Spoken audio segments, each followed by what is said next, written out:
From the pages of antiquity emerges the remarkable figure of Zenobia, the 3rd century queen who boldly led the Palmyrene Empire and staged a significant rebellion against the mighty Roman Empire. At the height of her power, she commanded an expanse that stretched from modern-day Iraq to Egypt, asserting her authority with a blend of cunning diplomacy, military strategy, and charismatic leadership. But who was this indomitable woman?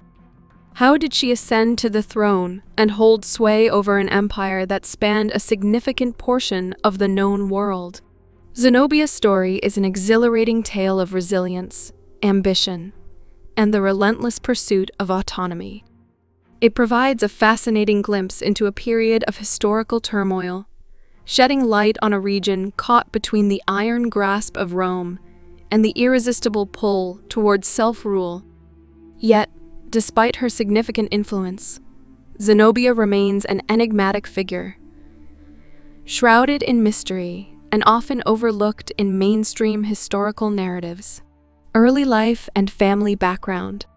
Zenobia, known as Septimia Zenobia in Latin, was born around the middle of the 3rd century, though the exact year remains uncertain. Her birthplace is generally believed to be Palmyra, an important city located in what is now modern-day Syria. At the crossroads of several great empires, Palmyra was a thriving hub of trade, culture, and learning, qualities that would significantly shape Zenobia's upbringing and future reign. Though much of Zenobia's early life is obscured by the mists of history, there are fragments of information that provide some insight into her family background. She is said to have come from a prominent family of Palmyrene nobility. Her father, Amster ibn al-Zaba, reportedly belonged to the illustrious Julius Aurelius Zenobius's lineage, which suggests a mix of Arab, Roman, and Hellenistic ancestry. This multicultural heritage played a crucial role in her later political and cultural policies, as she strived to maintain a balance between the different ethnic and cultural factions within her realm. According to some accounts, Zenobia was fluent in several languages, including Greek, Aramaic, and Egyptian, and possibly Latin. This linguistic versatility is believed to have greatly enhanced her diplomatic skills and broadened her intellectual horizons, which included a particular interest in Hellenistic philosophy and history. Marriage to Odenathus. In a turn of events that would significantly alter the course of Zenobia's life, she became the second wife of Septimius Odenathus, the influential ruler of Palmyra. Odenathus, originally a vassal king under Rome, had risen to power following his victories against Persia, earning him the gratitude of the Roman Empire and the title of King of Kings. Their marriage, which occurred sometime around AD 258, ushered Zenobia into a realm of political power and influence that few women of her era could hope to attain.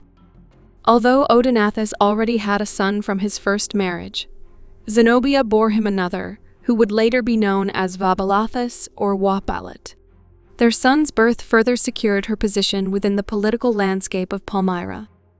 Historians propose that Zenobia likely received a significant amount of political exposure and experience during her time as Odenathus's queen, gaining insights into the administration and military strategies that would later serve her during her own reign.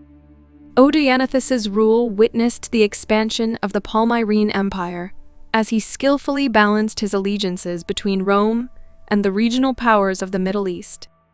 He was a shrewd and effective leader, managing to hold at bay the Persian Sasanian Empire while also maintaining the favor of Rome. Zenobia was, without doubt, an active participant in this period of expansion and prosperity, and it's likely that her influence and acumen contributed to Palmyra's success. Their marriage, however, was not destined to last. In AD 267, Odenathus and his firstborn son were assassinated under mysterious circumstances. Though the exact details of their deaths are debated among historians, This tragic event would set the stage for Zenobia's unprecedented rise to power. The queen was about to become a ruling empress, seizing the reins of power in a world dominated by men. Zenobia's rise to power. Following the sudden and tragic death of her husband, Odenathus, in AD 267, Zenobia found herself thrust into a complex political scenario. As the mother of Odenathus's young son, Vaballathus, Zenobia emerged as the protector of her son's claim to the Palmyrene throne. She assumed the role of regent, ostensibly ruling on behalf of the young Vaballathus, who was just a child at the time. Yet, Zenobia was not content to rule merely as a guardian of her son's interests. She quickly transformed her regency into a platform for her own authority and ambitions. There is some debate among historians about how Zenobia managed to secure her position as the ruler of Palmyra. Some suggest that she capitalized on the political chaos that ensued after Odenathus's death, while others posit that she may have leveraged her popularity among the military and the populace to consolidate her power. Whatever the means, what is clear is that Zenobia emerged as a powerful and authoritative figure, holding the reins of one of the most prosperous and influential cities of the Near East.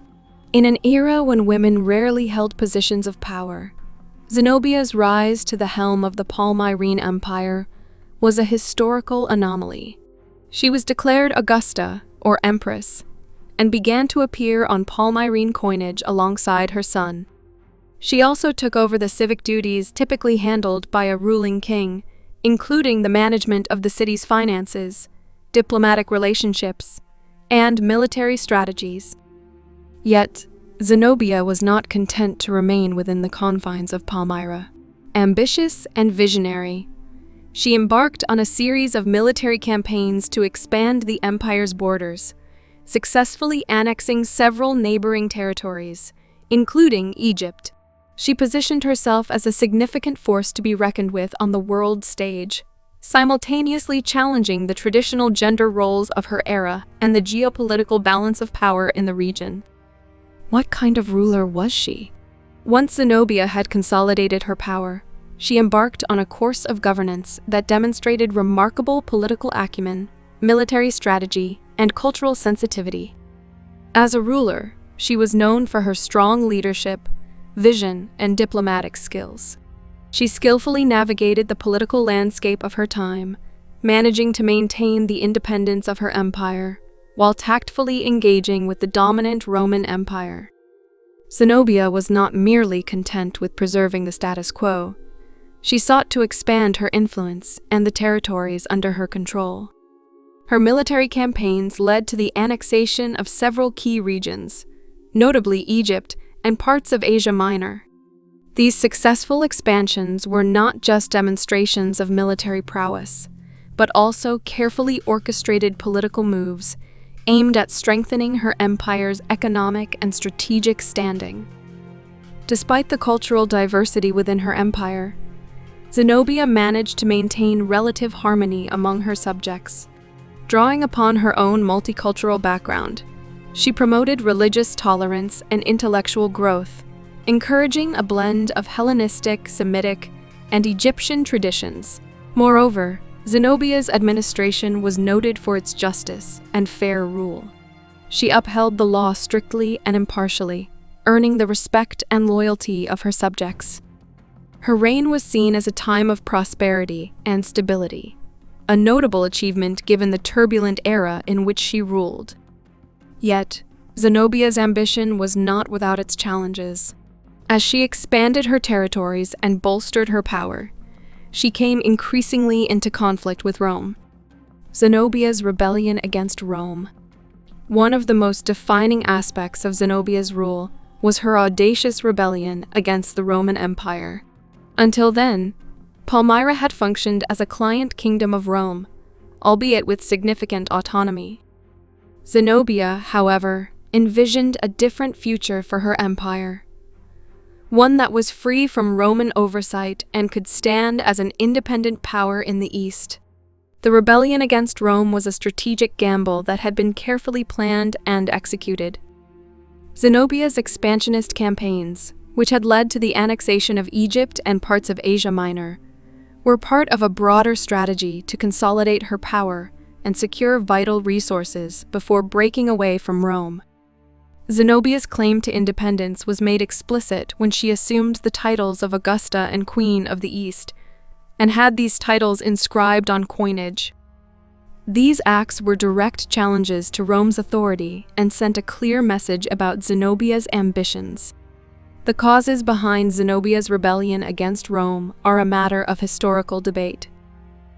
Some historians suggest that Zenobia, recognizing the weakening power of Rome due to its internal crises and external threats, saw an opportunity to fill the power vacuum. Others propose that Zenobia may have been driven by a sense of nationalistic fervor or a desire to protect the interests of her empire against Roman exploitation. Zenobia's rebellion, however, was not simply about military conquests. She also sought to establish Palmyra as a cultural and economic rival to Rome. By promoting Hellenistic culture, nurturing intellectual growth, and controlling key trade routes, she aimed to shift the balance of power in the eastern Mediterranean. Zenobia's downfall and capture. Zenobia's audacious rebellion against Rome inevitably led to conflict. The Roman Empire, under the leadership of Emperor Aurelian, was determined to reassert control over the territories that had broken away. The struggle between Rome and Palmyra reached its zenith between AD 272 and 273, marking the beginning of Zenobia's downfall. The Roman retaliation was swift and brutal. Aurelian first recaptured Egypt from Palmyrene control. He then moved east, winning several key battles against Zenobia's forces. The decisive Battle of Emesa in AD 272 marked a significant blow to the Palmyrene Empire. Zenobia's once formidable army was defeated, and Palmyra was left vulnerable. Despite the losses, Zenobia refused to surrender. She withdrew to the city of Palmyra, preparing to withstand a Roman siege. However, the situation was dire. With her forces significantly depleted and the city under siege, Zenobia attempted to escape eastward, possibly to seek aid from the Persians. Yet fate had other plans. As she made her way across the Euphrates River, Zenobia was captured by Roman soldiers. Her audacious rebellion against one of the most powerful empires of the ancient world had come to an end. The fallout. Following Zenobia's capture, the historical accounts become somewhat hazy and conflicting. According to some sources, Zenobia was brought to Rome by Aurelian, where she was paraded in his triumph in AD 274, adorned in golden chains and the finest jewels. Other accounts claim that Zenobia ended her life in captivity, unwilling to live as a defeated prisoner. Contrarily, some narratives offer a more favorable fate for the Queen of Palmyra. They suggest that Aurelian, impressed by Zenobia's dignity and intelligence, granted her a villa in Tibur, now Tivoli, where she spent the rest of her life in comfort. According to these accounts, she even married a Roman senator, had children, and her descendants became prominent Roman citizens. The tales of her bravery, intelligence, and vision continue to inspire, and she remains a potent symbol of female power and autonomy. However, the rebellion also had significant consequences for Palmyra. After the defeat, the city never regained its former glory. In AD 273, a Palmyrene revolt against Roman rule led to the city's complete destruction by Aurelian's forces. The once thriving hub of trade and culture was reduced to ruins, marking the end of Palmyra's golden age. If you like our videos, then share with your friends and subscribe to the channel for more interesting videos.